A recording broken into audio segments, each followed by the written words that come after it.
مشکات شریف کی حدیث شریف میں اللہ کے رسول صلی اللہ علیہ وسلم کی صحابیہ،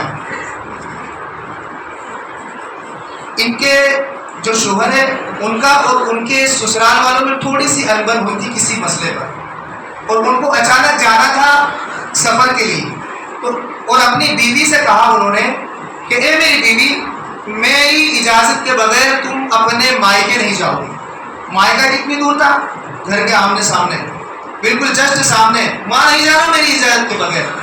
اب وہ تو کہہ کر چلے گئے سفر کے لیے، اور اس زمانے کا سفر کوئی آج جیسا سفر نہیں کہ گھنٹوں میں ہو جاتا ہے، بلکہ وہ مہینوں میں سفر طے کرنا پڑتا تھا۔ تو جب وہ سفر سے آئے، سفر میں گئے، تو کسی نے ان کے سامنے والے یعنی مائکے سے خبر پہنچائی کہ ان کے والد کی طبیعت خراب ہے۔ تو اب ایسے حالت میں وہ صحابیہ کیا کریں؟ کیا دوڑ کر والد سے ملنے چلی جائے؟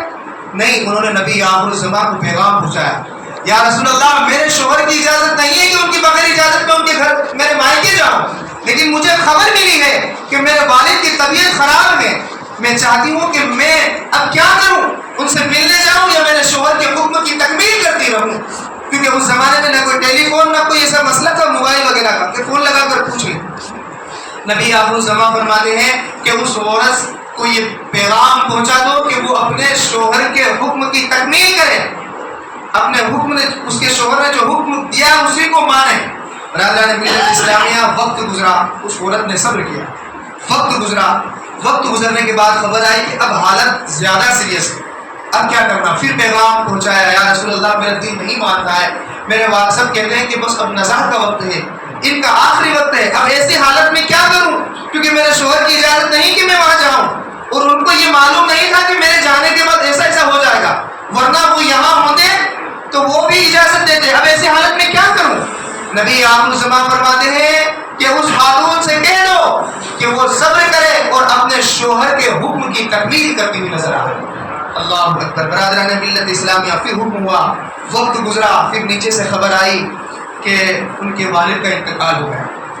اب ہر بیٹی کی خواہش اور تمنا ہوتی ہے کہ اگر باپ چلا گیا تو کم سے کم آخری بار اس کے چہرے کی زیارت تو کر لے، دیکھ لے جنازے کے اندر، کیونکہ نہ جانے کہاں کہاں سے لوگ شامل ہوتے ہیں، وہ تو سگی بیٹی ہے، اس کا دل کتنا کیا ہوگا، لیکن وہ بھاگتی ہوئی بے چین اور بے قرار ہو کر باپ کو دیکھنے نہیں پہنچی، بلکہ شریعت مصطفیٰ اور اپنے شوہر کا ایسا لحاظ رکھا کہ اب پیغام پہنچا، یا رسول اللہ، اب میرے باپ کا انتقال ہو گیا، اب مجھے کیا کرنا ہے؟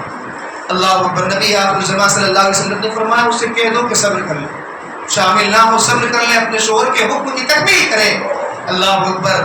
اس خاتون کو وہ پیغام ملا، انہوں نے صبر کیا، باپ کا جنازہ اٹھا، کئی پورا محلہ شامل ہوا، کئی لوگ شامل ہوئے، اور شامل ہونے کے بعد جب یہ تمام جنازہ کو سپرد خاک کر دیا گیا، نبی نے پوچھا کہ لوگوں بتاؤ کیا وہ خاتون اپنے باپ کے جنازے میں شامل ہوئی تھی؟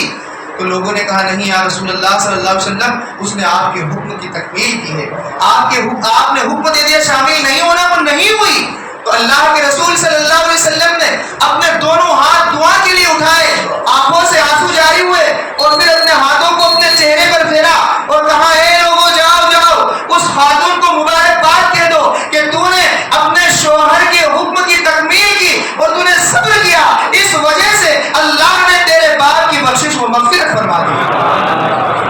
اب اندازہ لگائیں، اگر شامل ہو جاتی تو بخشش ہوتی نہیں، لیکن رسول اللہ صلی اللہ علیہ وسلم کے حکم کی تکمیل کی، شوہر کا حکم مانا، تو اللہ نے یہ انعام عطا فرمایا کہ اس کے باپ کو جنت عطا فرما دی۔ برادران ملت اسلامیہ، یہ ہمارے بزرگوں نے یہ کر کر دکھا دیا ہے، اس دور کی صحابیہ نے یہ کر کے دکھا دیا ہے۔ ہمیں چاہیے کہ ہم اپنے گھروں کے اندر دینی ماحول پیدا کریں۔ جب ہم اپنے گھروں کے اندر دینی ماحول پیدا کریں گے تو انشاءاللہ ہماری زندگی خوشگوار گزرے گی۔